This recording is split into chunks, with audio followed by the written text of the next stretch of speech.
श्रीकृष्ण श्रीकृष्ण श्रीकृष्ण श्रीकृष्ण। गुरुर्ब्रह्मा गुरुर्विष्णुः गुरुर्देवो महेश्वरः गुरुः साक्षात् परं ब्रह्म तस्मै श्री गुरवे नमः। तस्मै श्री गुरवे नमः। सच्चिदानन्दरूपाय विश्वोत्पत्त्यादिहेतवे तापत्रयविनाशाय श्रीकृष्णाय वयं नुमः। सर्वत्र गोविन्दनामसङ्कीर्तनं गोविन्द गोविन्द। हरिनारायण हरिनारायण हरिनारायण नारायण हरिनारायण हरिनारायण हरिनारायण नारायण हरि हरिनारायण हरिनारायण हरिनारायण नारायण हरिनारायण नारायण। बद्री विशाल भगवान की जय। हरि ओम तत्सत्।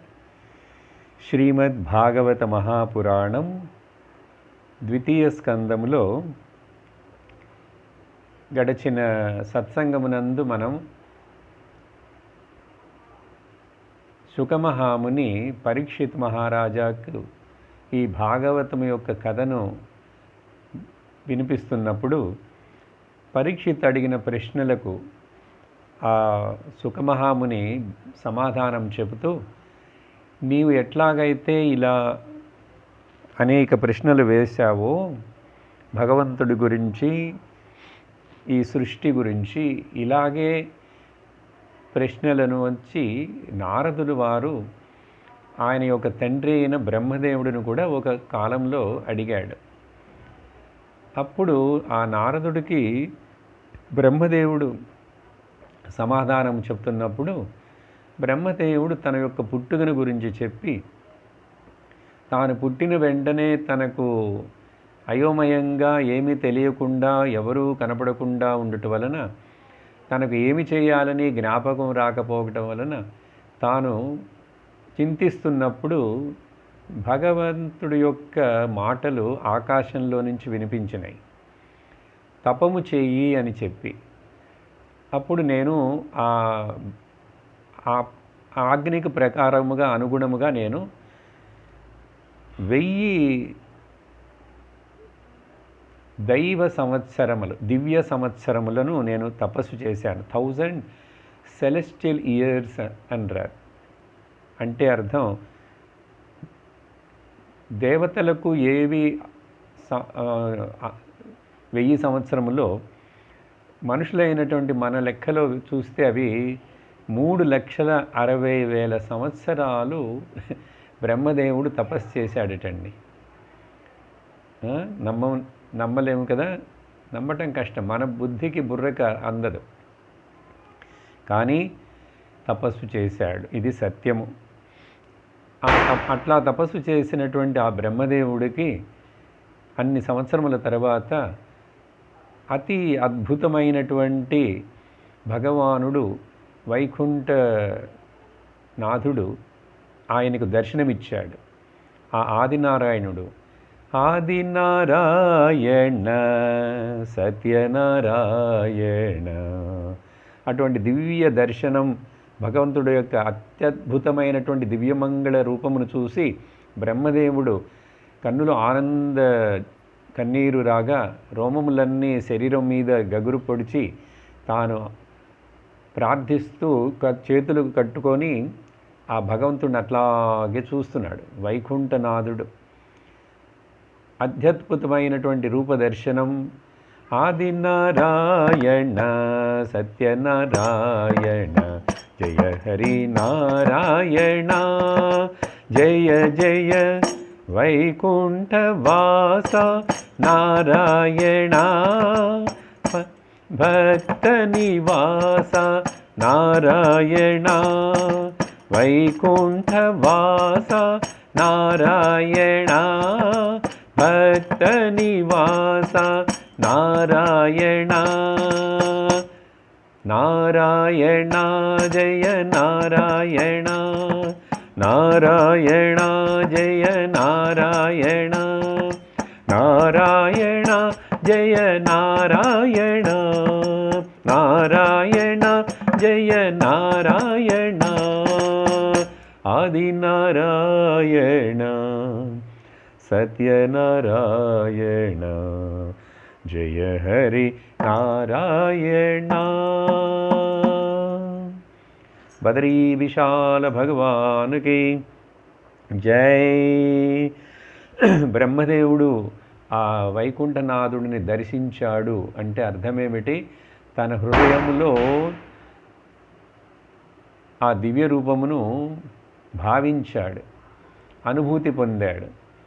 అందుకనే వైకుంఠంలో ఉండేటువంటి ఆనాథుడే భక్తుల అందరి హృదయంలోనూ ఉండేవాడు. భక్తుల హృదయంలో మాత్రమే కాదు, అందరి హృదయంలో అన్ని జీవరాశుల యందు నివసించేవాడు. కానీ అందరూ అన్ని జీవరాశులలో ఉన్నా కూడా అందరూ మనుషుల యొక్క హృదయంలో ఆ భగవంతుడు తప్ప మరెవరూ లేరు. కాబట్టి అయినా కూడా అందరికీ తెలియటం లేదు ఆయన ఉన్నాడని. ఆయన ఉన్నాడని తెలుసుకుంటున్న వాళ్ళు ఆయన తప్ప మరెవరు లేరని తెలుసుకునే వాళ్ళు భక్తులు. అటువంటి మొదటి భక్తుడు ఈ బ్రహ్మదేవుడు. ఎందుకు? తపస్సు చేసి తెలుసుకున్నాడు. కాబట్టి తపస్సు యొక్క ముఖ్యము గురించి మనం ఇక్కడ భగవంతుడే ఆ తర్వాత దర్శనమిచ్చి శ్రీ భగవానువాచ చాలా సంతోషపడి ఆ నారాయణ భగవానుడు బ్రహ్మదేవుడితో ఇట్లా చెప్తున్నాడు. చాలా చక్కగా నువ్వు నా ఆజ్ఞను అనుసరించి నువ్వు సృష్టి చేయకోరి నీ కార్యక్రమమును డ్యూటీని మరలా ప్రారంభించుటకు నన్ను గురించి తపస్సు చేశావు. నేనే నిన్ను తపస్సు చేయని చెప్పి ప్రేరేపించాను. నువ్వు చక్కగా అలా చేసినందుకు నాకు చాలా ఆనందముగా ఉన్నది, నాకు సంతోషముగా ఉన్నది. కాబట్టి నీకు వరములు ఇస్తాను, మరలా ఆ సృష్టి చేయుటకు కావలసిన శక్తినంతా ఇస్తానని చెప్తూ భగవంతుడు అక్కడ ఆ బ్రహ్మదేవుడితోటి దగ్గరకు పిలిచి బ్రహ్మదేవుడి యొక్క చెయ్యి పట్టుకొని చాలా సంతోషంతో షేక్ హ్యాండ్ ఇచ్చాడట. సో మొదట ప్రపంచంలో ఈ షేక్ హ్యాండ్ ఇవ్వటం అనేది నారాయణ భగవానుడు బ్రహ్మదేవుడితోటి మొదలుపెట్టాడు. సో ఒక చేతితోటి బ్రహ్మదేవుడి యొక్క చెయ్యి పట్టుకొని ఇంకొక చేతితోటి ఆయన భుజం మీద చెయ్యి వేసి చాలా మంచివాడువు నువ్వు, నాకు తగిన వాడువు, నా భక్తుడువు నువ్వు అని చెప్పి బ్రహ్మదేవుడిని చాలా పొగిడి భగవంతుడు తర్వాత భగవంతుడే చెప్తున్నాడు ఈ తపస్సు యొక్క గొప్పతనం ఏమిటి అని చెప్పి. ఏంటంటే ప్రత్యాదిష్టం మయా తత్ర త్వయి కర్మ విమోహితే తపో మే హృదయం సాక్షాత్ ఆత్మాహం తపోనఘా. ఓ అనఘా, ఏ పాపము లేనటువంటి ఓ బ్రహ్మదేవుడా, ఎందుచేత పాపములు ఉన్నవాడు నా దర్శనమును పొందలేడు, తపస్సు చేసినా కూడా పొందలేడు. కాబట్టి ఓ పాపములు లేనటువంటి బ్రహ్మదేవ, నువ్వు సృష్టి విషయములు ఎలా చేయాలని తెలియక తికమక పడుతూ మోహపడుతున్నావు. ఇప్పుడు తపస్సు చేయమని నేను చెప్తే నువ్వు చేసావు కదా, ఆ తపస్సు నీ చేత అలా చేయించినది నేనే, ఆ తపస్సు రూపంలో ఉన్నది కూడా నేనే, నీ హృదయంలో కూర్చొని నేనే తపస్సు చేశాను.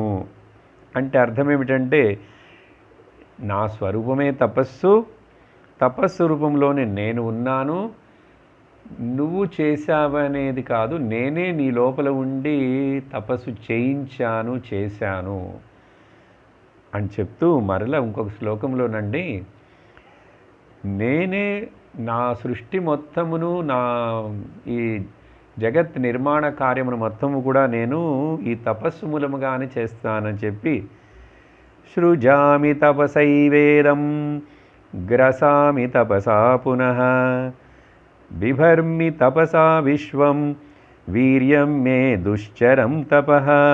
చూడండి, ఈ శ్లోకంలో 4-5 సార్లు తపస్సు గురించి ముఖ్యముగా చెప్పబడినది.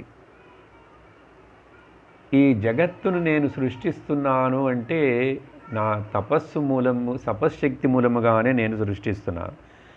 ఇది పాలించగలుగుతున్నానంటే నా తపశ్శక్తే దాని పాలనకు కారణము. మరలా ఉపసంహారం చేయుట కూడా నా తపశ్శక్తియే దానికి కారణము.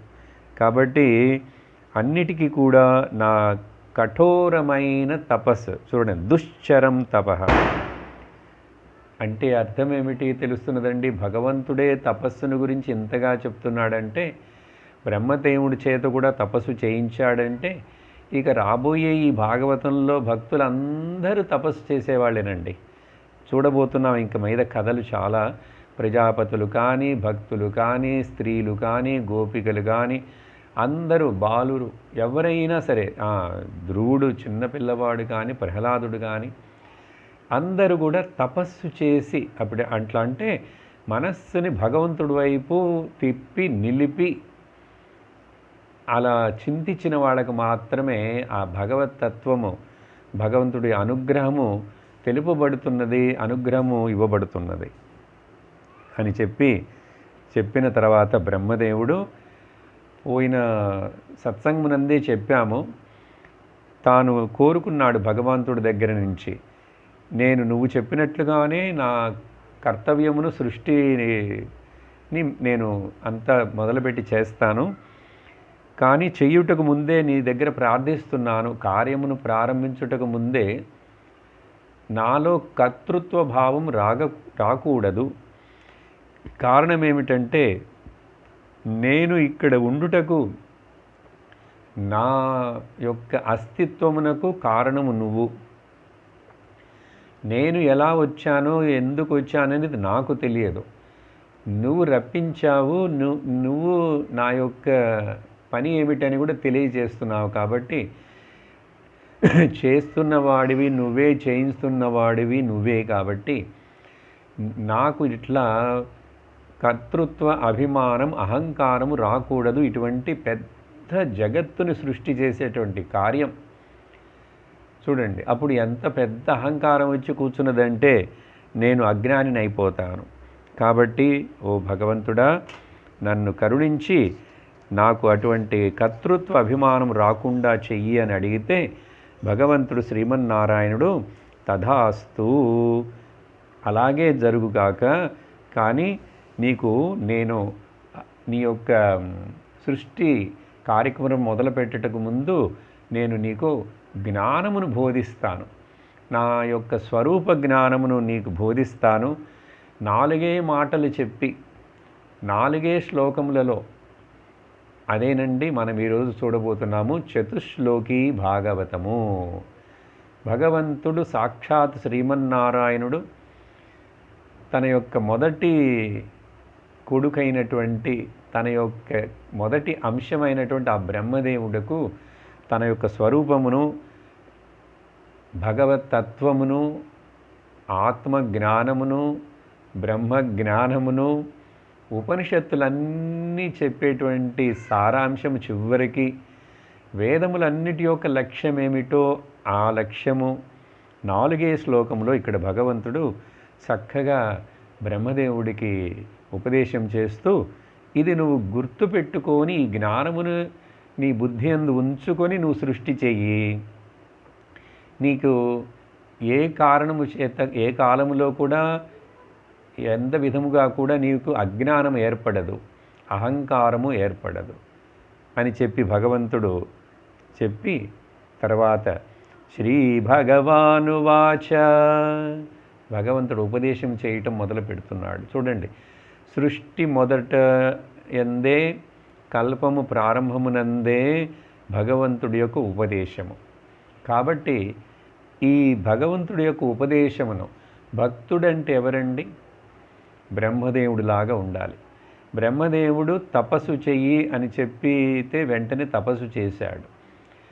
అలాగే భక్తుడంటే భగవంతుడి యొక్క మాటలను నమ్మి దానికి గౌరవించి మర్యాద చూపించి వాటిని అనుసరించుటకు అట్లీస్ట్ ప్రయత్నము చేసేటువంటి వాడు.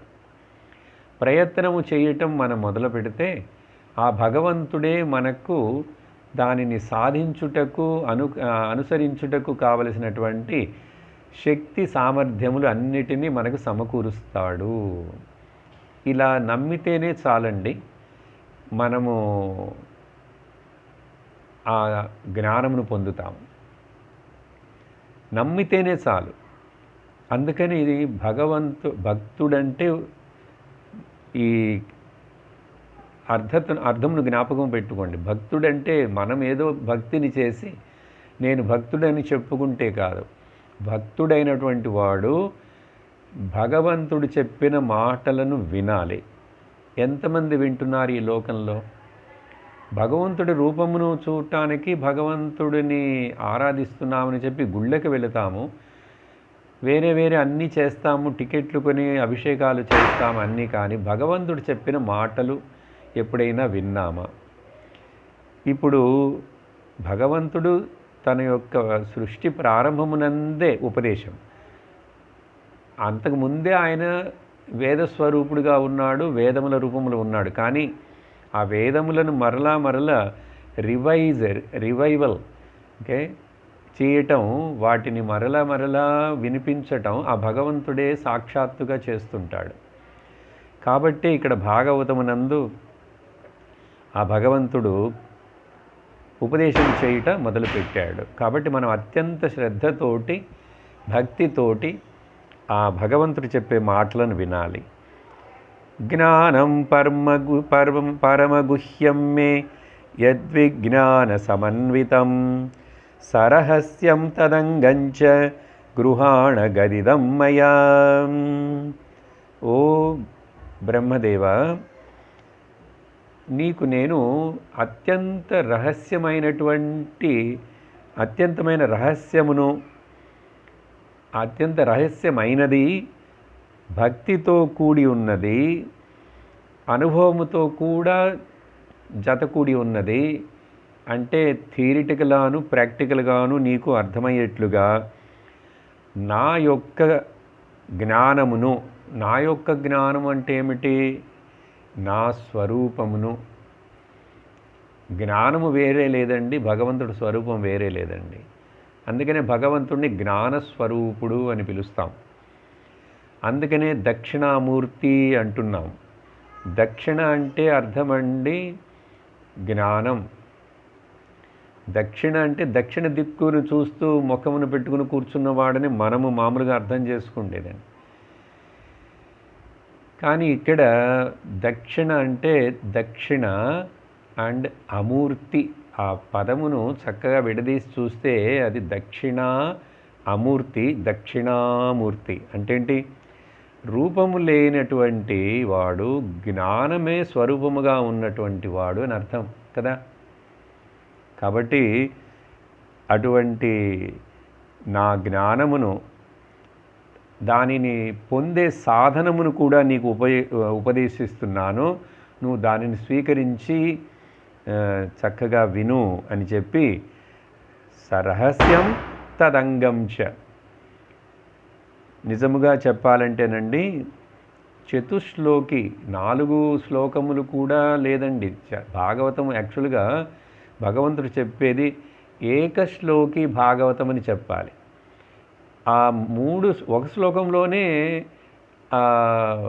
మెయిన్ డిక్లరేషన్, ఒకే సెంటెన్స్లో ఏదైతే ఉపనిషత్తు చెప్తుందో, ఓకే ఇప్పుడే చెప్పను, శ్లోకం వచ్చినప్పుడు చెప్తాను, దానిని ఇక్కడ భగవంతుడు ఒక శ్లోకముగా చెప్తున్నాడు అంతేనండి. ఆ తర్వాత 3 శ్లోకములు దాని యొక్క ఉత్తరాంగము పూర్వాంగములు. కాబట్టి సత్యం అనేది ఎట్లా అయితే రెండే అక్షరములు కలిగి ఉన్నదో సత్యం అంతే. ఆ సత్యము మనకు మన హృదయంలో ప్రకాశించుగాక. సత్యం పరం ధీమహి అని మనము ప్రారంభించిన మొదటి రోజున చెప్పిన ఒక శ్లోకంలో దాని యొక్క అర్థం చెప్పాను. ఆ సత్యము మన బుద్ధిలో ప్రకాశించుగాక, ఆ సత్యమునే మనము ధ్యానించెదముగాక అని చెప్పి.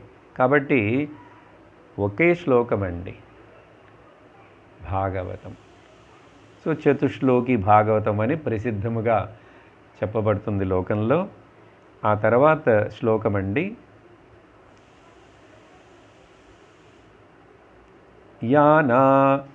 యానానహం యదా భావో యద్రూపగుణకర్మకః తథైవ తత్వవిజ్ఞానం అస్తు తే మదనుగ్రహాత్. భగవంతుడు తన గురించి, నేను ఎంతటి వాడను, నా గొప్పతనం ఏమిటి, నా ఉనికి ఎటువంటిది, అంటే నా స్వరూపం ఎటువంటిది, ఏ గుణములు కలిగి ఉన్నవాడను నేను, నా చేష్టలు నా లీలలు ఏమిటి, ఈ విషయములన్నీ నీకు నా అనుగ్రహము చేత యథాతథముగా అర్థమవుగాక ఆశీర్వదిస్తున్నాడండి భగవంతుడు. ఇవన్నీ కూడా నీకు ఉన్నవి ఉన్నట్లుగా అర్థమయ్యేట్లుగా నేను అనుగ్రహిస్తున్నాను. చూడండి, భగవంతుడు ఈశ్వరుని యొక్క కృప లేకపోతే భాగవతం మనకు ఇలా అర్థం కాదండి. ఇలా భాగవతమును వినుటకు కూడా మనకు భాగ్యము దొరకదండి జన్మలో. కొంచెం కొంచెం వేరేగా వినొచ్చు. కాబట్టి అద్వైత వాసన మనుషుడికి, అద్వైతమును వినాలని, అద్వైతమును వినే భాగ్యము ఒక మనుషుడికి ఏర్పడాలంటే ఒక ఉపనిషత్తులో శాస్త్రంలో చెప్పబడినదండి, ఈశ్వర అనుగ్రహాదేవ అద్వైత వాసన పుంసాం లభతే. మనుష్యుడికి అద్వైతము జ్ఞానము యొక్క ఇంట్రెస్ట్, అది వినాలని దాని మీద ఆశ రావటం, అదికి అనుకూలముగా అవకాశము దొరకటము, ఇదన్నీ జరగాలంటే ఆ ఈశ్వరుడి యొక్క అనుగ్రహము ఉంటే తప్ప మన యొక్క సాధనల వలన, మన యొక్క పుణ్యముల వలన మాత్రమే అది రాదండి, ఏర్పడదు. కాబట్టి గుర్తించండి, భగవంతుడి యొక్క అనుగ్రహం మనందరి మీద పరిపూర్ణముగా వర్షిస్తున్నది. ఇంతకంటే పెద్ద అనుగ్రహం భగవంతుడు ఎప్పుడు అనుగ్రహిస్తాడు ఏమిటని చెప్పి మనము నిరుత్సాహపడనవసరం లేదు. ఈరోజు దీపావళి, మీ అందరికీ దీపావళి శుభాకాంక్షలు. Wish you happy Deepavali to all of you. మరి దీపావళి రోజు కూడా ఎందుకండి భాగవతం చెప్తున్నారు? దీపావళి కాబట్టి భాగవతం వినాలి. భాగవతమును ప్రతిరోజు వినాలి. భాగవతమును ప్రతిరోజు వింటే మనకు ప్రతిరోజు దీపావళినే. దీపావళి అంటే మరిన్ని దీపములను పెట్టుట, కొత్త బట్టలు కట్టుకొనుట, తీపి పదార్థములను తినుట, తర్వాత ఈ దీపావళి మందులను అన్నిటిని కొని వాటిని కాల్చుట, ఇది మాత్రమే కాదండి.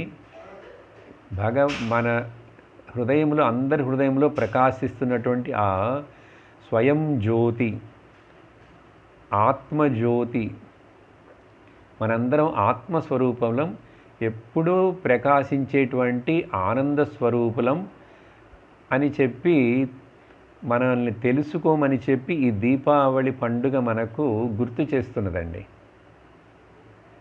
అర్థమైనదా? కానీ దీపావళి పండుగ ఎన్నో సంవత్సరములుగా ఏదో ఆ ఊర్లలో ఆ కాలంలో ఆ పెద్దవాళ్ళు చెప్పినట్లు ఏవేవో చేస్తూ వస్తున్నాం. ఇప్పుడు కొంచెం మోడర్న్గా మార్చుకొని ఏదో చేసుకుంటున్నారు. డబ్బులు చాలా ఖర్చు పెడతారు, కొంచెం జలసాగా తిరుగుతారు, తింటారు. కానీ ఒక 50 ఏళ్ల తర్వాత అయిన మనుషుడి జీవితంలో ఏమిటి దీపావళి, ఎందుకు చేస్తున్నాము? ఏదో కథ చెప్పారు, నరకాసురుడు శ్రీకృష్ణుడు సంహారం చేశాడు, ఆ నరకాసుడి వధ జరిగినది కాబట్టి అని నరక చతుర్దశి అని ఇవన్నీ పురాణాల్లో కథలు ఉన్నాయి. అట్లీస్ట్ మరి ఆ కథల యొక్క సారాంశం ఏమిటి అనేది అర్థం చేసుకున్నామా? నరకాసురుడు అనేటువంటి వాడు ఎవరో కాదు, ఒక కాలంలో పుట్టిన ఒక రాక్షసుడు కాదు, ఎంతమందో రాక్షసులు పుట్టారు.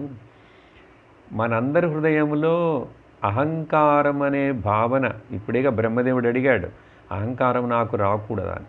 ఈ అహంకారమే నరకాసురనే అసురుడండి.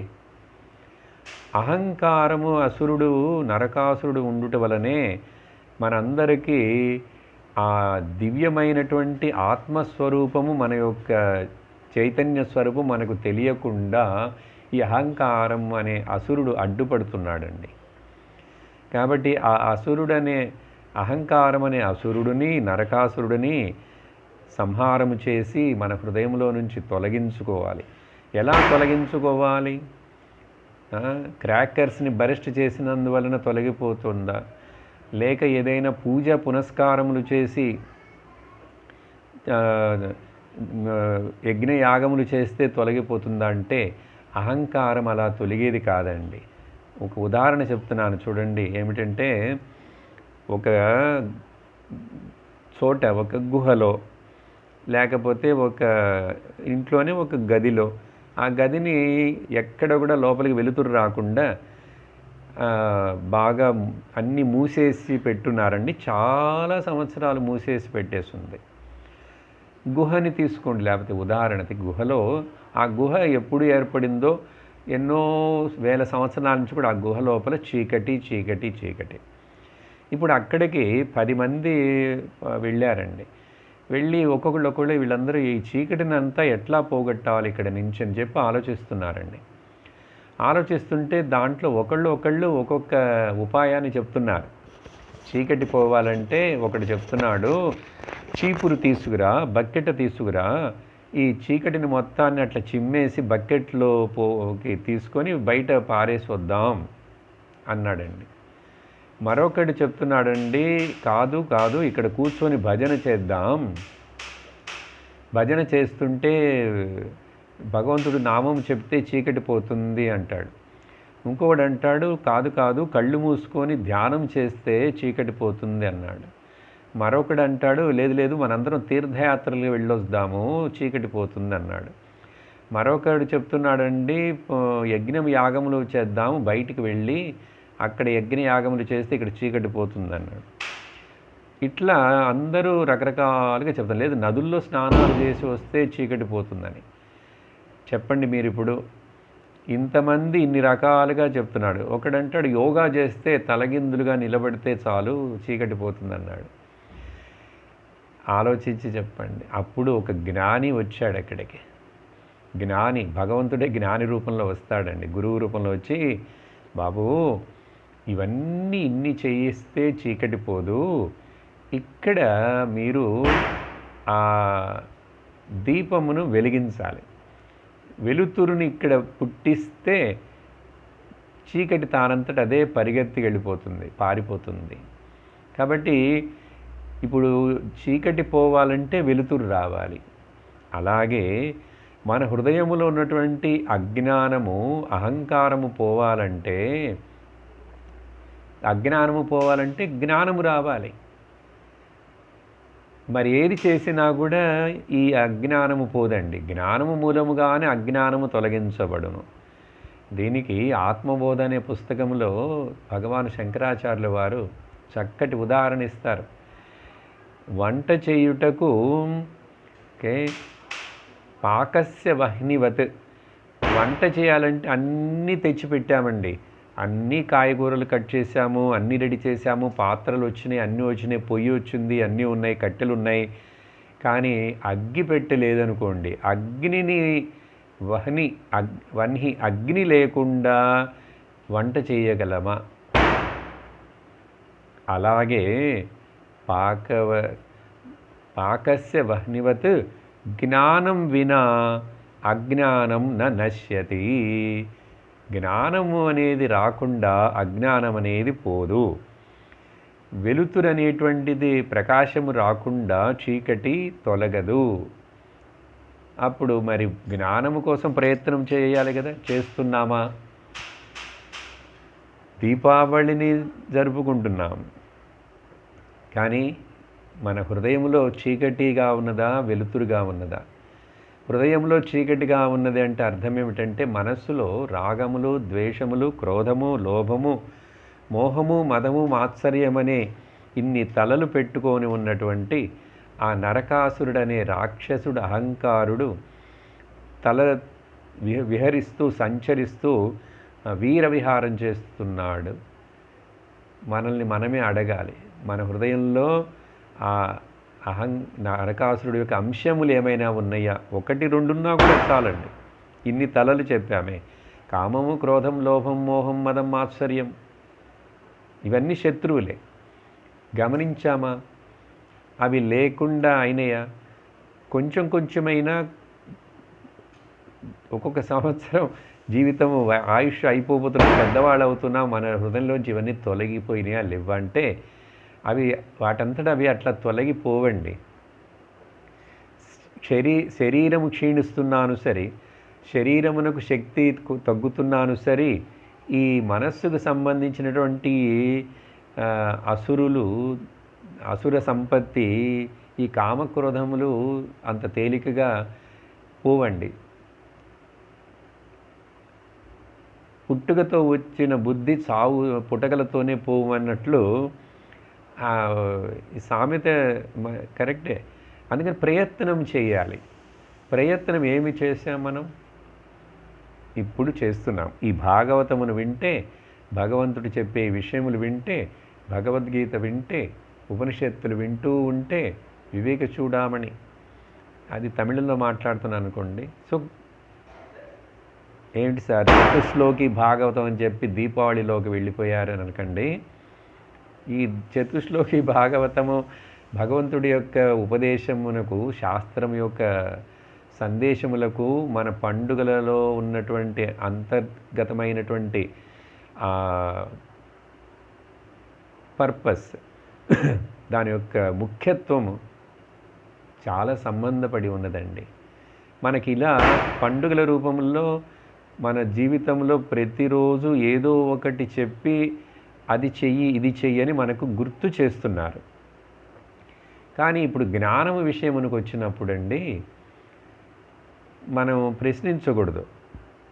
ఏం చేయాలి జ్ఞానం రావాలంటే? జ్ఞానం రావాలంటే దానికి ఏంటో ఆ ప్రయత్నం చేయి. వినుట వలన జ్ఞానము వచ్చును, చేయుట వలన జ్ఞానము రాదు. వినుట అనేది చేస్తే చాలు. వినుట అంటే శ్రవణం అండి. వినుట అనేటువంటిది చేస్తే చాలు, జ్ఞానము వచ్చును. ఏదైనా చేయుట వలన జ్ఞానము రాదు. కానీ మనకు అలవాటైనటువంటి ఒక తత్వం ఏంటంటే, ఏం చేయాలి, నేను ఏమి చేయాలా? విను చాలు. అందుకని ఏమి చాలు? చీకటి పోవాలంటే వెలుతురు రావాలి, అజ్ఞానము పోవాలంటే జ్ఞానము రావాలి. జ్ఞానము మన యొక్క స్వరూపమే జ్ఞానము. అదొకటి తెలుసుకోవాలి. ఇప్పుడు అదే భగవంతుడు ఇక్కడ చెప్పబోతున్నాడు. కాబట్టి చీకటి అనేటువంటిది నిజముగా లేదండి. అజ్ఞానం అనేటువంటిది నిజముగా లేదు. అజ్ఞానము ఉన్నదని మనకు భ్రమ కలుగుతున్నది. ఆ భ్రమను తొలగిస్తే చాలు. ఆ భ్రమ తొలగించటానికి చెవుల ద్వారా వింటే చాలు. చెవుల ద్వారా వినేటువంటి ఈ మాటలు మనుషుడి యొక్క మొదట్లో మెదడుకు వెళ్ళి అవి తర్వాత హృదయమునకు వచ్చును. ఆ హృదయములో అవి హృదయంలో ఉన్నటువంటి కలుషితము, కల్మషమును తొలగిస్తాయండి. తమో రజోగుణములు అనేటువంటి వాటిని తొలగించినప్పుడు అక్కడ లైటు ప్రకాశిస్తుందండి. ఏది? ఆత్మ. మన యొక్క లైట్ అంటే వెలిలో బయట లైట్ లాగా అనుకోకండి. ఇది లైట్ అనేది ఎందుకు చెప్తామంటే, ఆత్మ స్వయం జ్యోతి, స్వయం ప్రకాశము. ఇప్పుడు కరెంటుని గురించి చెప్పాలంటే ఏం చెప్పాలి? కరెంటుకి రూపం ఉందో, బల్బు లేకుండా కరెంటు ఉన్నదనేది మనం చూడలేము. కాబట్టి ఆత్మ అనేది లేకుండా ఈ ఇంద్రియములకు మనస్సు బుద్ధులు పనిచేయవు. కాబట్టి ఇవి పని చేయుటకు ఏది వెనక ఆ కరెంటులాగా శక్తి ఉన్నదో అది ఇది ప్రకాశించుటకు అది వెనక ఉన్నది కాబట్టి దానిని కరెంటు అంటున్నాం, దానిని లైట్ అంటున్నాం. కానీ లైటు కరెంటు వలన వచ్చును కానీ బల్బు వల్ల రాదు. కరెంటు యొక్క శక్తి కరెంటుని చూడగలమా? చూడలేము. సరే, ఇవన్నీ మనసులో పెట్టుకుని కాబట్టి చీకటి అనేది లేదు, అలాగే అజ్ఞానం అనేది లేదు, ఉన్నది జ్ఞానమే, మన నిజస్వరూపం జ్ఞానమే. దీనికి ఒక చిన్న తమాషాగా ఒక కథ చెప్తారు. సూర్యుడు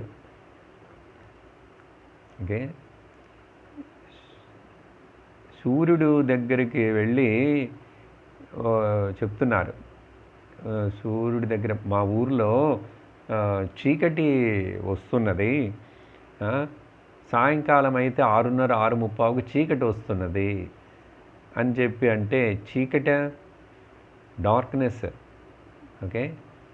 ద డార్క్నెస్ దేవత. చీకటి వస్తున్నదంటే సూర్యుడి దగ్గర సూర్యుడు అన్నాడుట, చీకట అది ఎట్లా ఉంటుంది, అదేమిటో నాకు తెలియదే అన్నాడు. లేదు లేదు, నువ్వు కొంచెం సేపు ఉండు, ఒక 6:30 అయిందంటే వస్తుందని చెప్పి సూర్యుడు అట్లాగే సరే ఉంటాను నేనని ఎదురు చూస్తూ ఉన్నాడటండి. ఎన్ని సంవత్సరాలు సూర్యుడు అట్లా ఎదురు చూస్తున్నా చీకటి సూర్యుడు ముందుకి రాగలదా? సూర్యుడి దృష్టిలో చీకటి లేదు, ఎందుకంటే ఆయన స్వయం ప్రకాశుడు. అందుకని చీకటి అనేటువంటిది తెలియదు. అలాగే ఆత్మ జ్ఞానస్వరూపం, మనందరం జ్ఞానస్వరూపులం, దైవస్వరూపులం బై నేచర్. కానీ ఏమి ఇట్లా సంసారంలో ఈ దుఃఖములు, అజ్ఞానము, అహంకారములు, అహంభావములు, పట్టుదలలు ఎన్నిటితోటో మనుషుడు తికమకైపోయి కష్టపడుతున్నాడు, దుఃఖపడుతున్నాడు, వ్యామోహితుడవుతున్నాడు కదా. అందుకని ఈ సత్యమును తెలుసుకోవాలి. మన స్వరూపము ఆనందం. భగవంతుడు ఇప్పుడు ఈ చతుశ్లోకి భాగవతమును చెప్పడం మొదలు పెడుతున్నాడు. ఆ భగవంతుడి యొక్క అనుగ్రహం వలన మనకు దీనిలోంచి సారాంశం అర్థమయ్యేట్లుగా ఆ భగవంతుడు అనుగ్రహించాలి. శ్లోకములు ఏదో సంస్కృతం చదువుతాం, చిన్నవిగా ఉన్నాయా పెద్దవిగా ఉన్నాయి కాదు, కానీ చాలా లోతైనటువంటి అర్థముతో కలిగినటువంటివి. కానీ ఎంత సులభముగా కొంచెము మనకు అర్థమయ్యేట్లుగా ఇప్పుడు ఈ సందర్భంలో తెలుసుకోవాలో అంత తెలుసుకుంటాం. మొదటి శ్లోకం అండి, చతుశ్లోకి భాగవతము. అహమేవాసమేవాగ్రే నాన్యద్యత్ సదసత్పరం పశ్చాదహం యదేతచ్చ యోవశిష్యేత సోస్మ్యహం. అంతేనండి, ఇది ఒక్కటే సందేశం. ఈ పదముల యొక్క అర్థమును చెప్పుటకు ముందు దీని యొక్క సారాంశం ఏమిటనేది మొదలు సింపుల్గా చెప్తాను. ఉపనిషత్తు ఏమి చెప్తున్నదో అదే. ఏమిటంటే అది సర్వం కల్విదం బ్రహ్మ. ఒక ఉపనిషత్తులో మహావాక్యం అండి. సర్వం అంతయు నిజముగా ఖలు ఇదం ఏదైతే అంత మొత్తం కూడా బ్రహ్మము తప్ప ఇంకొకటి ఏది కూడా లేదు. దీనినే ఏకమేవ అద్వితీయం నేహ నానాస్తి కించన.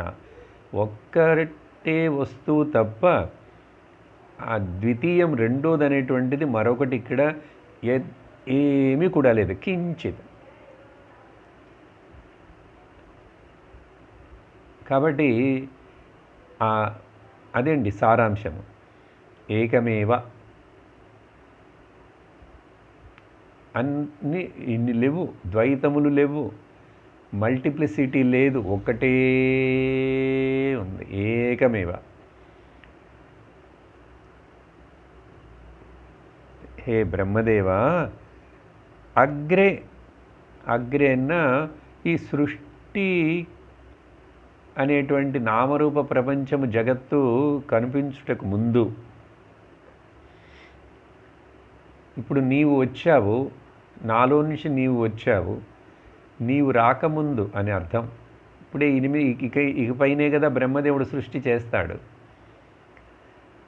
సో అగ్రే ఈ సృష్టి నామరూప జగత్తు ప్రపంచము బ్రహ్మాండము మొత్తము కనుపడుటకు ముందు అహమేవ ఆసం, నేను మాత్రమే ఉన్నాను, నేను మాత్రమే ఉంటిని.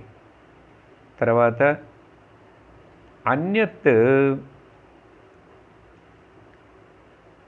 మరి ఒకటి సత్ అసత్, స్థూలమో సూక్ష్మమో మరి ఎదిమే కూడా లేదు. కాబట్టి నా అన్యత్, వేరే ఎది కూడా లేదు. అవన్నీ తర్వాత వచ్చినాయంటే పశ్చాత్, అప్పుడు నేనొక్కడినే ఉన్నాను ఈ సృష్టి నామరూపములు జగత్తు లేనప్పుడు. తర్వాత ఇవన్నీ కనపడుతున్నాయి, వచ్చినాయి. ఆ వచ్చినప్పుడు కూడా ఉన్నది పశ్చాత్ అహం ఏతత్, అప్పుడు కూడా నేను మాత్రమే ఉన్నాను.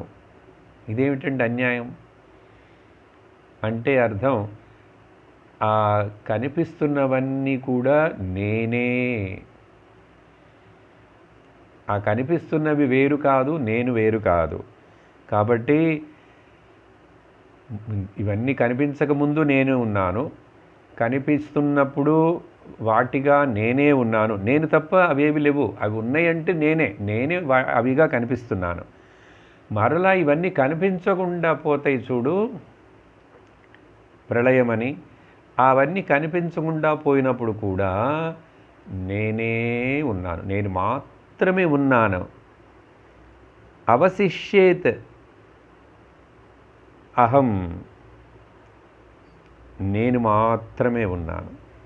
ఏమిటండి అర్థం అప్పుడు అంటే, అప్పుడు నేనే ఉన్నాను, ఇప్పుడు నేనే ఉన్నాను, తర్వాత కూడా నేను మాత్రమే ఉన్నాను. ఇది సింపుల్గా అర్థం చేసుకోండి. మొదట్లో కళని చూస్తున్నప్పుడు కళను కనే నేను, ఆ డ్రీమర్నైన నేను, కళ చూడుటకు ముందు నేను మాత్రమే ఉన్నాను. కళ వచ్చింది, అన్నీ కనపడుతున్నాయి. అన్నీ కనపడుతున్నప్పుడు కూడా అక్కడ అవన్నీ ఎవరు కళలో, ఆ కళ కనే మనస్సే వాటన్నిటినీ చూస్తున్నది, తానే ప్రొజెక్ట్ చేసుకున్నది, తానే కల్పించుకున్నది. ఆ కళ ముగించినప్పుడు అవన్నీ ఎక్కడికి పోయినాయి?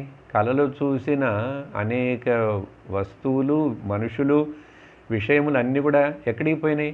నాలోకే పోయినాయి. కళను కంటున్న నేను మాత్రం ముందున్నాను. కళ వచ్చిన తర్వాత కూడా అవన్నీ నేనే అయినాను. కళ అంతా ముగించిన తర్వాత అవన్నీ కూడా మరలా నేనే అయినాను. అంటే ఏంటి? అప్పుడు ఉన్నది నేను మాత్రమే,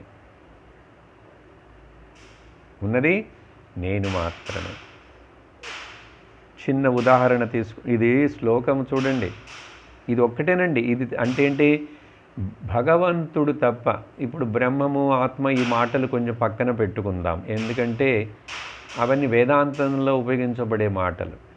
భక్తి పూర్వకముగా తీసుకొని అర్థం చేసుకున్నా కూడా భగవంతుడు తప్ప మరొకటి ఏది కూడా లేదు, ఉన్నదంతా భగవంతుడే. నువ్వు, నేను, వాళ్ళు, వీళ్ళు అందరూ మంచివాళ్ళు, దుర్మార్గులు, అన్నీ కూడా భగవంతుడే కాదు, భగవంతుడి యొక్క రూపం అని చెప్పాలి.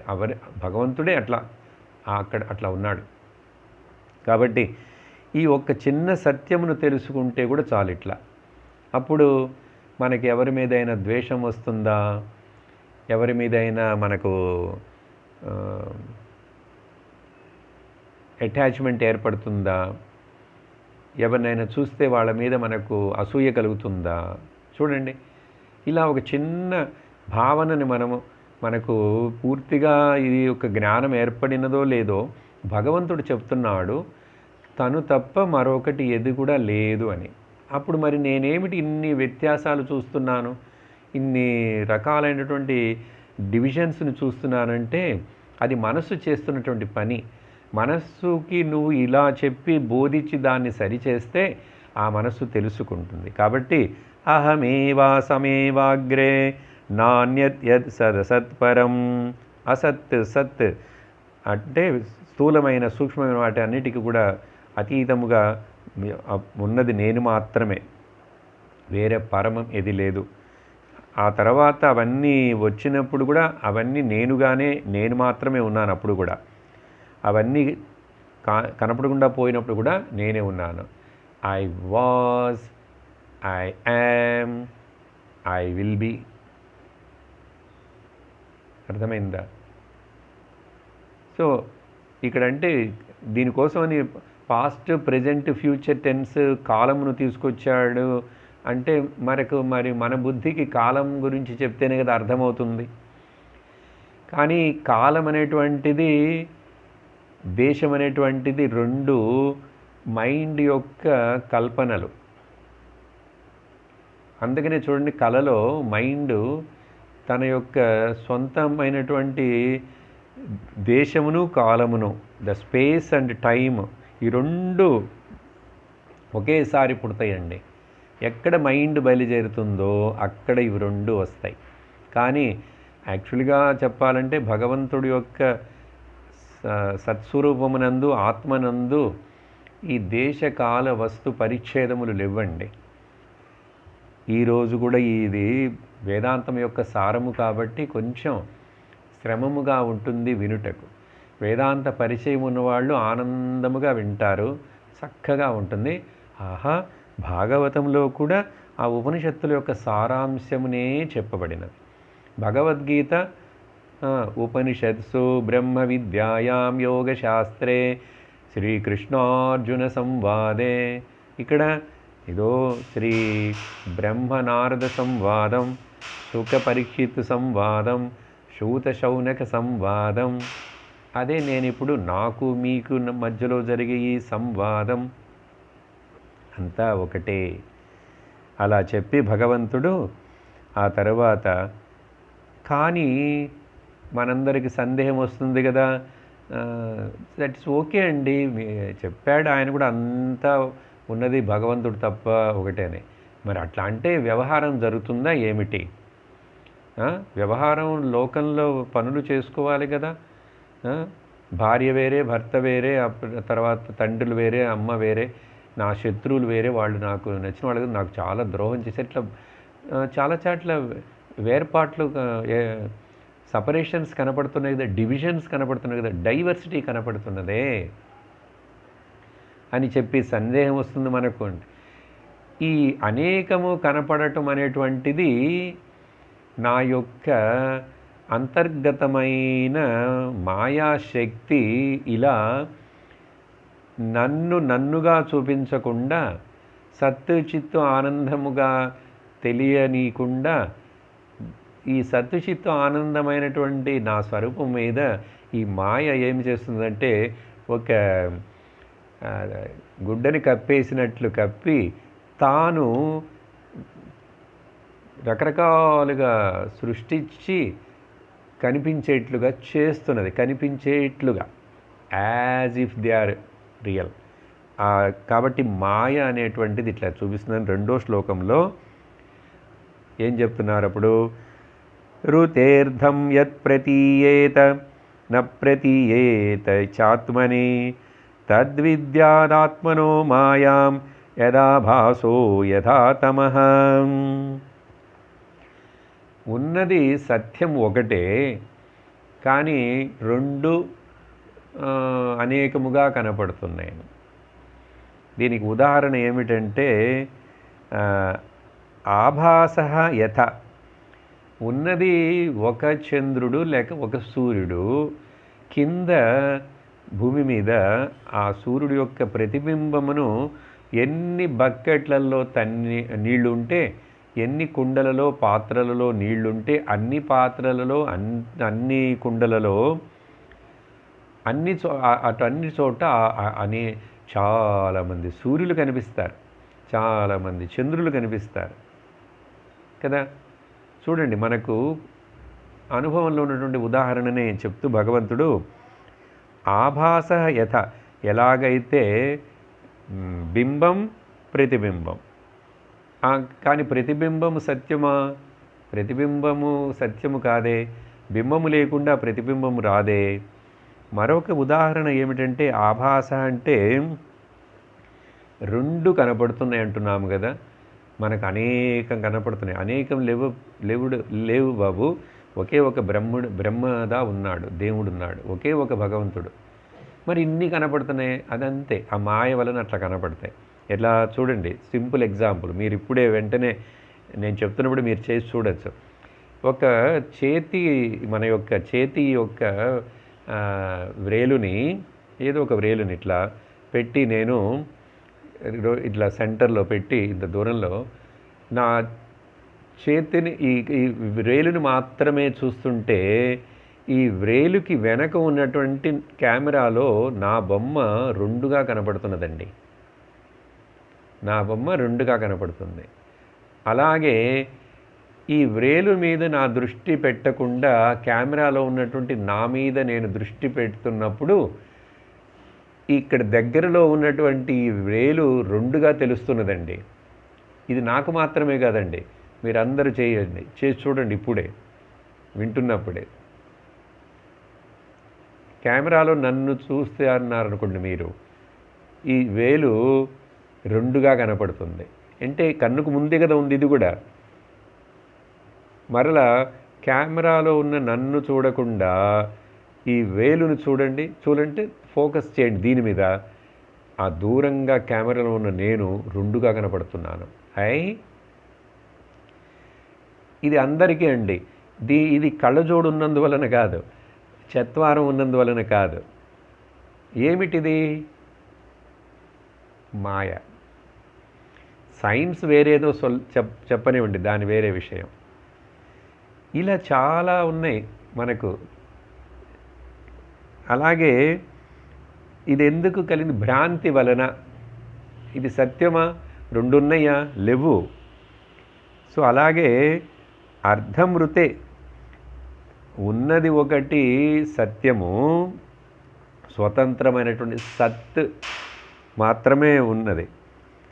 కానీ అది దాని మీద ఇంకొకటి కల్పించబడి రెండోది ఉన్నట్లుగా అది దానికి అస్తిత్వం లేకపోయినా కూడా, ఉనికి లేకపోయినా కూడా ఉన్నట్లు కనిపిస్తున్నదే, అనుభవం పడుతున్నదే. ఇలాగే ఆత్మ మీద ఏది అధిష్టానముగా ఉన్నదో, ఓకే, అధిష్టానం అంటే ఈ ఒక ఫింగర్ ఉండాలి, ఉంటేనే ఇంకొక ఫింగర్ కనపడుతున్నది. కాబట్టి ఒకటి సత్యం, ఇంకొకటి సత్యము కాదు, కానీ రెండు కనపడుతున్నాయే. అలాగే ఆత్మని ఏది స్వరూపము అధిష్టానముగా సపోర్టుగా ఉన్నదో ఆ ఆత్మ యందు ఇలా అనేకము కనిపిస్తున్నాయి. దీనికి కారణము నా యొక్క మాయాశక్తి ప్రతీయేత. అలాగే యథా తమః, చీకటి అనేటువంటి, తమః అంటే రాహు అని చెప్పచ్చు, చీకటి అంటాము.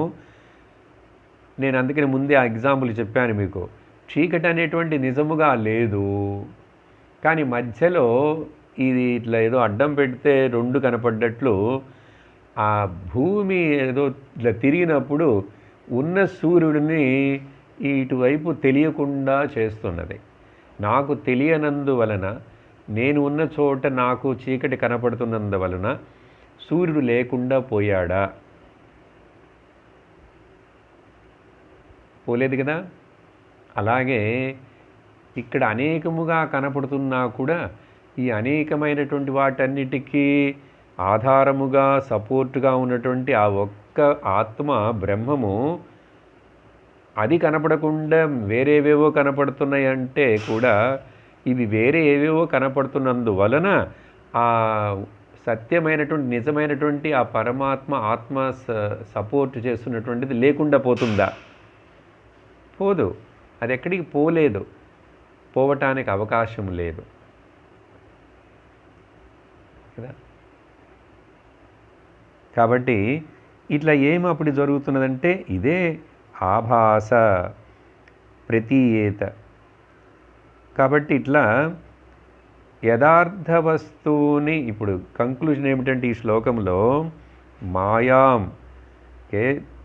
తద్విద్యాత్ ఆత్మనో, ఇది తెలుసుకోవాలి.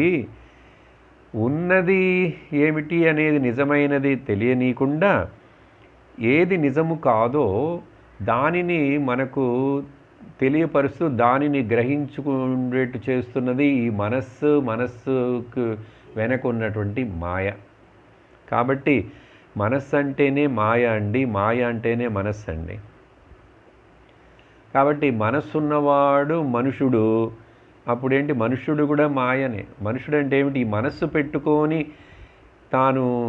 తను ఈ శరీరం అనుకుంటూ ప్రవర్తిస్తున్నాడు చూడండి అహంకారంతో, వాడు మాయలో ఉన్నాడు. అందుకని పుట్టంగానే మనందరం మాయలోనే ఉన్నాం. కానీ ఇలా బుద్ధి వికసించగా మనుషుడికి వివేకము ఏర్పడ ఇలా గురువు యొక్క శాస్త్రం యొక్క కృప వలన వినంగా వీడి హృదయంలో ఆ సత్యము ప్రకాశించుతుంది, జ్ఞానము ఉదయిస్తుంది. నేను దేహము కాదు, నేను ఇంద్రియములు కాదు, నేను మనస్సు కాదని తొలగిపోతుంది.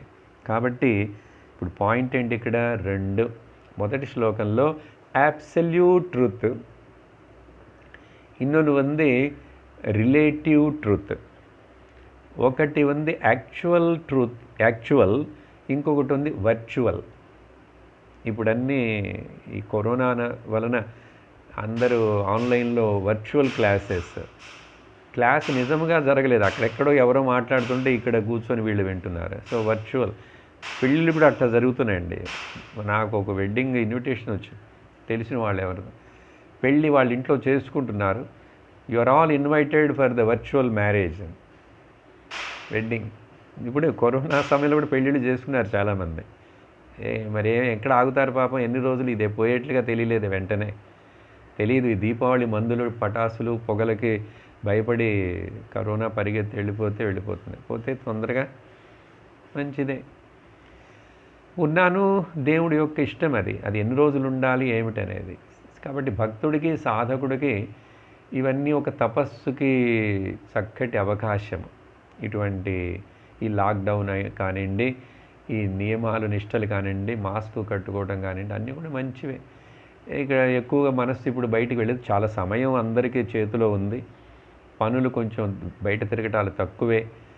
ఇంట్లో ఉండి చేసుకుంటూ చక్కగా భగవంతుడు నామము జపము శ్రవణము ప్రతిరోజు సత్సంగం వినటము మన సాధనలో మనం ఉండొచ్చు. సరే, రెండో శ్లోకం అయింది కదా.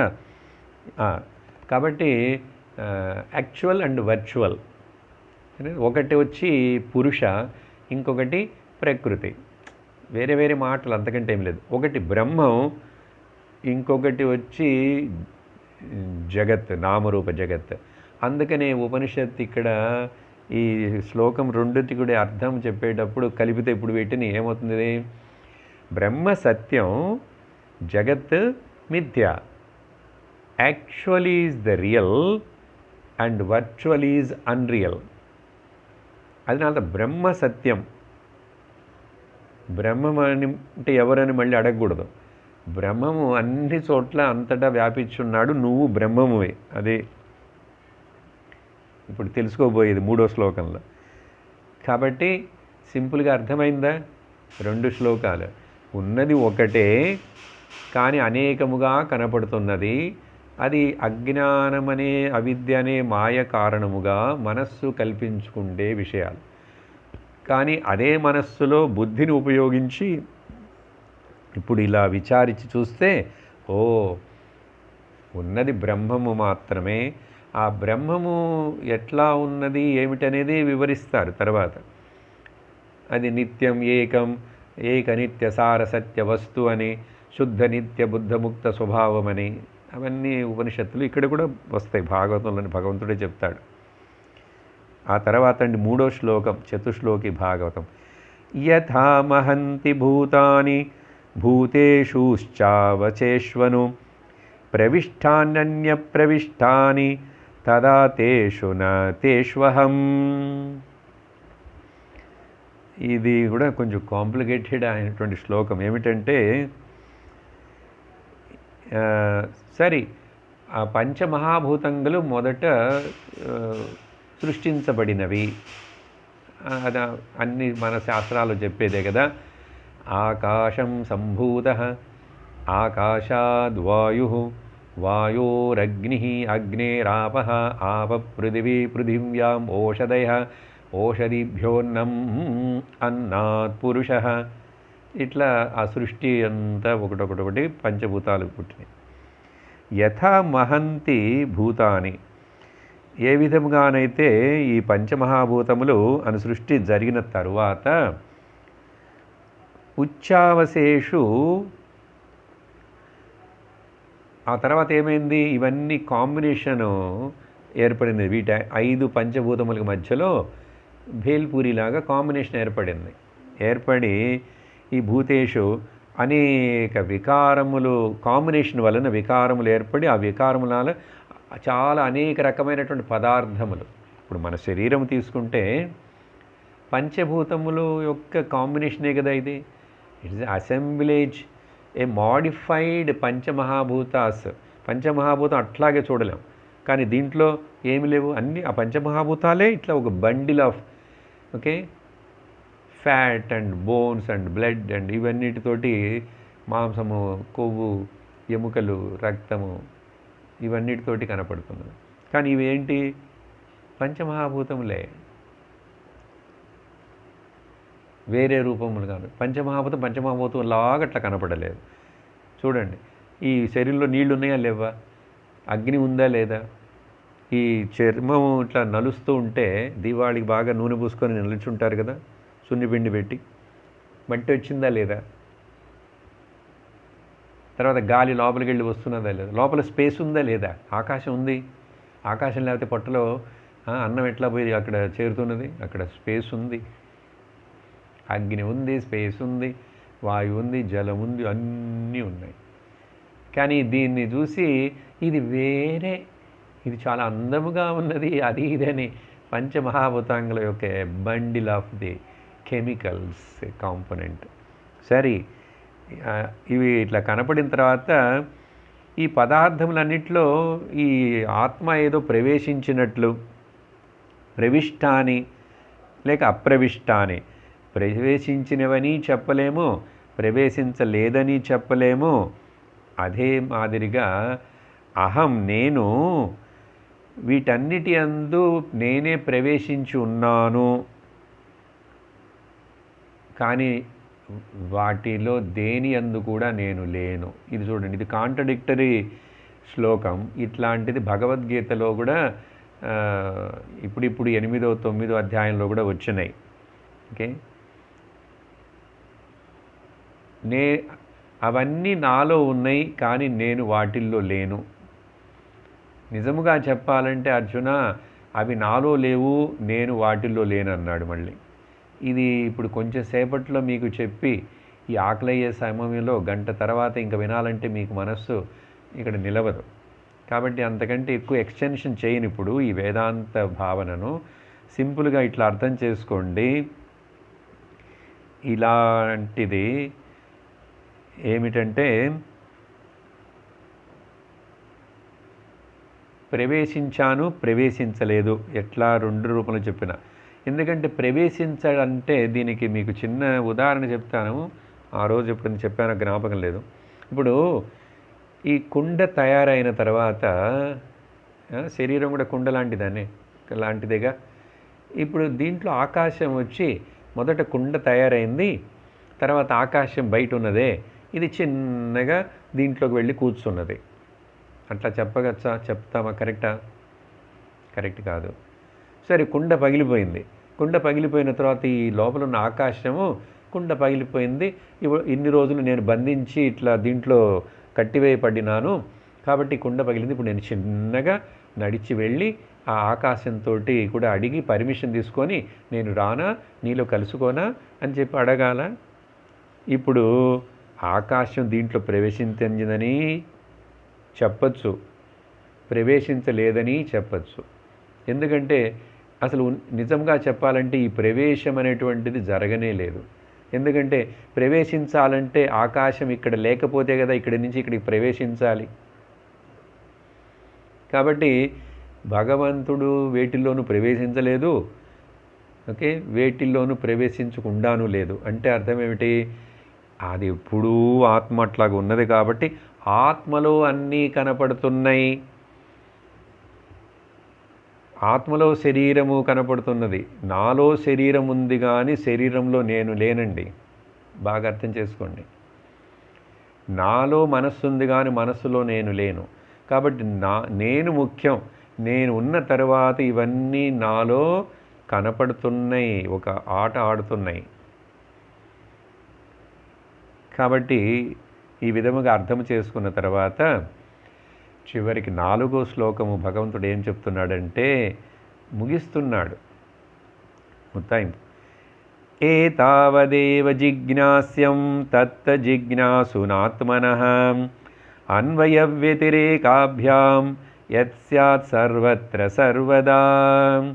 ఓ బ్రహ్మదేవ, ఇంత మాత్రమే, ఏతావదేవ జిజ్ఞాస్యం, ఇంత మాత్రం, ఇంత తెలుసుకుంటే చాలు. ఇంతే తెలుసుకోవాల్సింది, ఇంకేమి లేదు. ఎవరు? తత్వజిజ్ఞాసున ఆత్మనః. ఆత్మ అంటే ఏమిటి అని ఆ తత్వజిజ్ఞాసు ఎవరైతే ఉన్నారో, తత్వమును తెలుసుకోవాలనుకుంటున్నటువంటి వాడు ఆత్మను గురించి ఇంత తెలుసుకుంటే చాలు, వేరే ఏమి లేదు.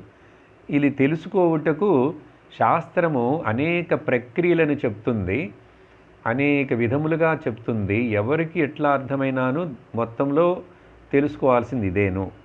ఆ ప్రక్రియల్లో 2 ముఖ్యముగా చెప్పేది ఏంటంటే అన్వయం చేసి తెలుసుకో, లేక వ్యతిరేకంతోటి తెలుసుకో. అన్వయ వ్యతిరేకాభ్యాం అంటే అర్థం ఏమిటంటే అండి, ఈ 2 చేయటం వలన సర్వదేశంలో సర్వకాలంలో ఏది ఉండునో దానిని ఇలా తెలుసుకో. అన్వయం వ్యతిరేకం ఏమిటి? అన్వయం అంటే అండి అన్నిటినీ ఇంక్లూడ్ చేసుకో. అన్నిటిని ఇంక్లూడ్ చేసుకొని చెప్పేటువంటిదండి భక్తి శాస్త్రం అండి. అన్నిటిని ఇంక్లూడ్ చేసుకో. అంతయు నీవే హరి పుండరీకాక్ష, అంతయు నీవే. అప్పుడు అంతా భగవంతుడే, భక్తి అంతా. కాబట్టి మొత్తం ఇంక్లూసివ్నెస్ అంతా భగవంతుడే. అంతా అంటే చూడండి, ఈ భావన ரொம்ப సింపుల్గా వంటగదిలో వంట చేస్తున్నారు, వంట చేసేటువంటి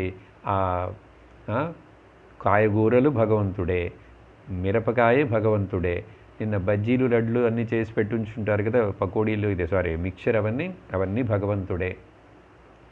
ఆ తర్వాత ఆ పాత్రలన్నీ భగవంతుడే, ఆ గ్యాస్ స్టవ్ భగవంతుడే, సిలిండర్లో ఉన్న గ్యాసు భగవంతుడే, సిలిండర్లో ఉన్న గ్యాసు ఇవన్నీ భగవంతుడైతే అప్పుడు మా అత్తగారు మామగారు వాళ్ళు భగవంతుడే. పోట్లాడద్దు వాళ్ళతో. మా పిల్లలు రాక్షసులు, పోట్లాడద్దు, మీ పిల్లలు వాళ్ళు భగవంతుడే. కాబట్టి అంతయు నీవే అని చెప్పి ఇది అన్వయం. లేకపోతే వ్యతిరేకం. వ్యతిరేకం అంటే నెగెట్ ఎవ్రీథింగ్, అన్నిటిని నెగెట్ చేయి. నేతి వాక్యత, ఇది కాదు, ఇది కాదు. ఇది వేదాంత పద్ధతి. ఒకటి వచ్చి జ్ఞాన పద్ధతిలో, ఇంకొకటి భక్తి మార్గములో అన్నిటినీ అన్వయం చేసుకునేది. వ్యతిరేక మార్గంలో అన్నిటినీ తొలగించేది. రెండిటి యొక్క ఫలం ఒకటే. అంతా దేవుడన్నాను ఒకటే, కనపడే నామరూపాలు ఏది కూడా సత్యము కాదు అని చెప్పి ఆత్మచింతన చేసి బ్రహ్మని గురించి చింతన చేస్తే అది కూడా సత్యములోనే నిన్ను తీసుకుపోయి నిలబెడుతుంది. కాబట్టి either by inclusiveness or by including everything or exclude everything. మనం ఏం చేస్తాము, అన్ని సగం సగం చేస్తాం. దానివలన సంసారము, దుఃఖము. ఇంక్లూడ్ చేస్తే అందరిని ఇంక్లూడ్ చేయి. నీకు అటాచ్మెంటా, అన్నిటి మీద అటాచ్మెంట్ పెట్టుకో. ప్రపంచం మొత్తం నీదిగా అనుకో. లేకపోతే అటాచ్మెంట్ వద్దా, దేని మీద అటాచ్మెంట్ పెట్టుకోవాకు. ఈవెన్ భగవంతుడి యొక్క విగ్రహము, రూపం, నామం మీద కూడా అటాచ్మెంట్ పెట్టుకోవాకు. ఈ శరీరము, మనస్సు, సొంతము, బంధము పర్వాలేదు. మిగిలేది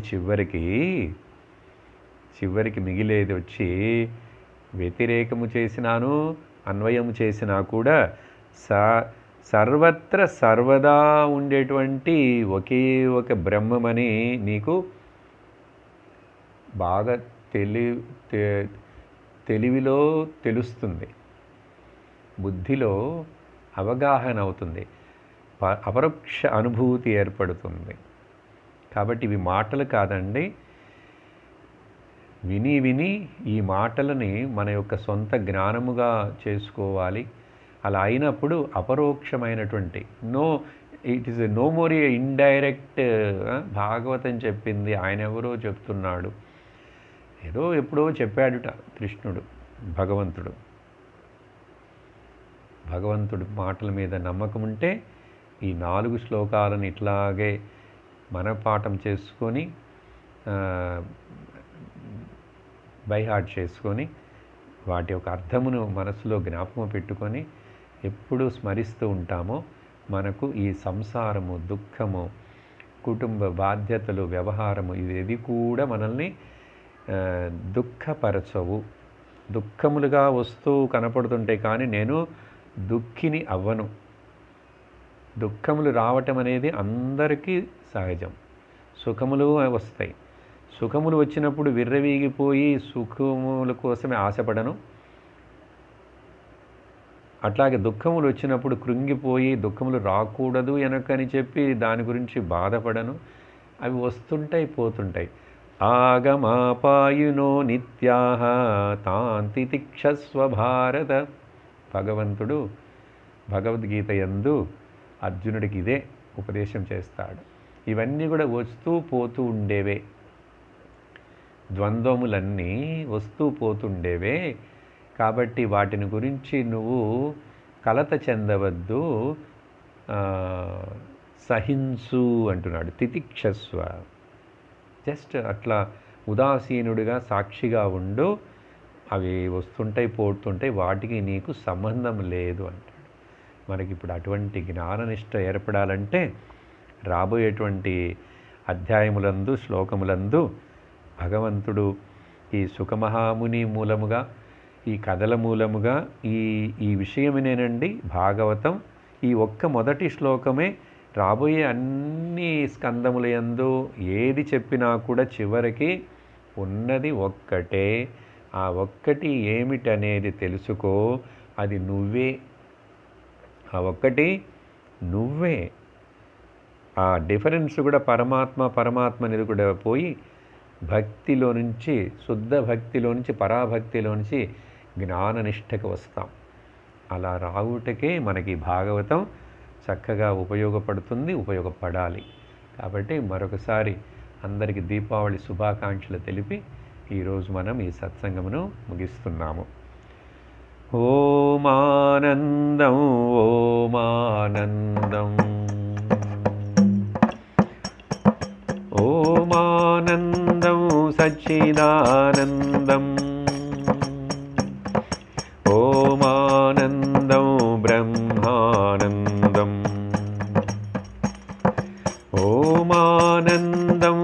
आत्मानन्दम् ओमानन्दं कृष्णानन्दम् ओमानन्दम् अमृतानन्दम् ॐ नमः शिवाय ॐ नमः शिवाय ॐ नमः शिवाय ॐ नमः शिवाय। सर्वत्र गोविन्दनाम संकीर्तनं गोविन्द गोविन्द।